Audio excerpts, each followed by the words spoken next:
So Tocqueville begins to take up the question of the tyranny of the majority, and here on page 3, he starts with a paragraph that I included in the reading questions. Let me read it, top of the left-hand column, page 3. I regard as impious and detestable this maxim that in matters of government, the majority of the people has a right to do anything. And so, he starts out with a statement that says it's simply wrong that the majority has complete power, that it's omnipotent, right? So it has power, and then potence is the power. So omnipotent would be to have every power. So he says that's wrong. We should detest it. It's even impious, right? Somehow contrary to proper religion. Well, that we would think that the majority has a right to be a tyrant. And yet I consider that the will of the majority is the origin of all powers. But at the same time, he thinks that the will of the majority is where all power comes from. And he asks, do I contradict myself? Now, this is a good example of how Tocqueville puts together an argument. He lays out strong opinions, but sometimes they seem to point in opposite directions, and our understanding is to come, our work in understanding the chapters is to come to see how he reconciles and balances them. So he asks, do I contradict myself? And we must understand that he doesn't think so, but that he's pointing out to us something that might seem like a contradiction that we should wonder about. Second paragraph, he begins to unravel the paradox, to make sense of things for us after starting out by confusing us, so that we think through what he says. Second paragraph, left column, page 3. A general law exists that has been made, or at least adopted, not only by the majority of such or such people, but by the majority of all men. This law is justice, right? So ultimately what authority comes from is the majority of all human beings throughout history. And that decrees justice.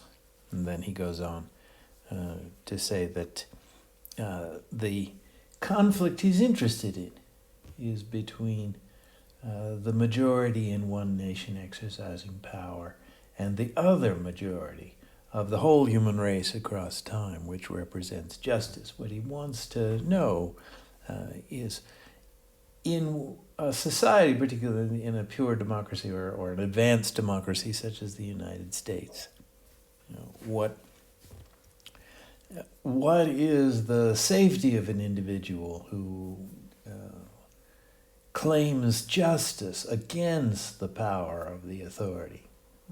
How can you save yourself if you have justice on your side, but not the majority power?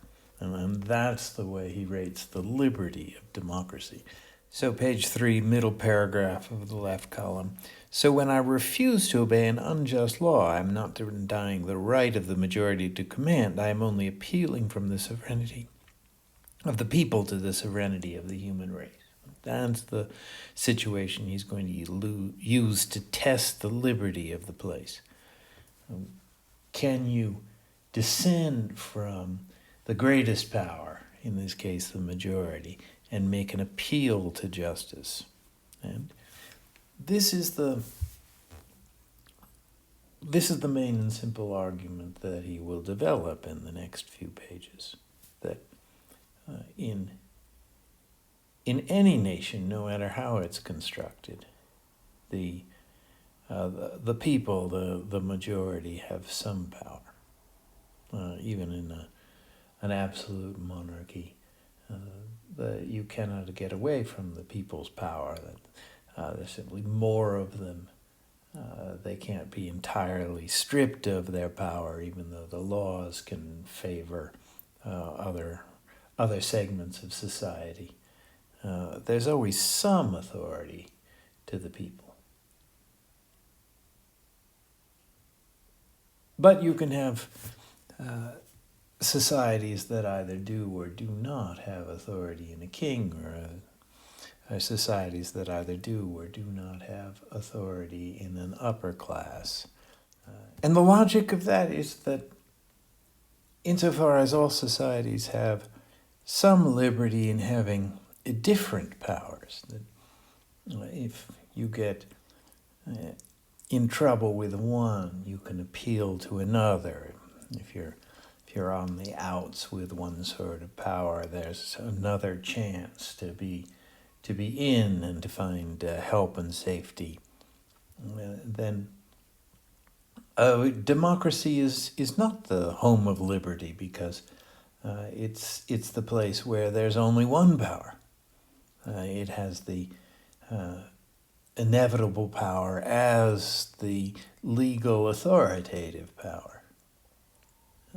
Other societies, because you can never do away with the majority and its power entirely, other societies always have the legal power and the inevitable power. But a democracy has the inevitable power as the legal power. And so there's only one place to go. And this is the difficulty that Tocqueville sees in democracy. That you must obey the majority, because when you are rejected by the majority, there isn't anywhere else to appeal.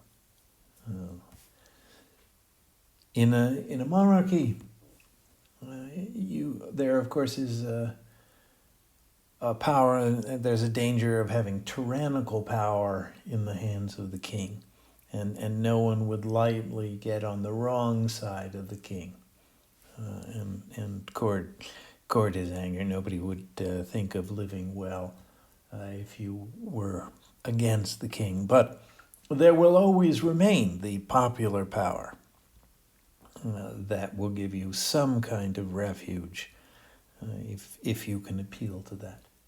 But where the people are king, you don't have that second choice. So then Tocqueville says, right column, second to last paragraph. So I think that a social power superior to all others must always be placed somewhere. There's got to be a highest power in every society. But I believe that liberty is in danger when this power encounters no obstacle. Then liberty requires that there be at least limits on this power. There has to be one highest one. At least it should have something to slow it down.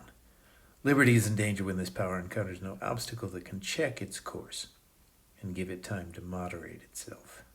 And that is the problem from a certain point of view with democracy, because it can be that single unchecked power. And here Tocqueville turns to describing what kind of power it has. There are hard and direct powers, but then there are softer powers. A king with absolute authority can exercise his legal power in various dreadful ways. If he doesn't like what you say, he can simply have your head cut off, and that is hard power. But democracies are generally milder than that. They're not so arbitrary. They don't exercise their authority in the same way. But says Tocqueville, the great character of democratic tyranny is a kind of soft power, that they don't exercise that legal authority that might result in capital punishment if you get on its wrong side. What they do is they have a great power to make you irrelevant. So they will not stop you saying what you want to say by cutting your head off when you say the wrong thing. But they can simply declare you an outsider. You may say what you want, but no one will listen to you. You may have the right to run for office, but if you're declared contrary to the majority, once the majority makes up its mind about that, you will never get any votes, even though you have the right to run for office. And this is how Tocqueville imagines the special character of democratic power, and indeed democratic tyranny, that they can set the limits to what's acceptable, and simply turn away from anyone who's outside those limits. And this seems to be how democratic power is exercised. Some things are simply beyond the acceptable limits, and to turn to those things makes you permanently ineligible for decent society. You will not have friends or allies. You will simply be the fringe and shut out. And Tocqueville imagines that as a more complete power than the more dreadful physical authority that a king might have to throw you in jail or to kill you.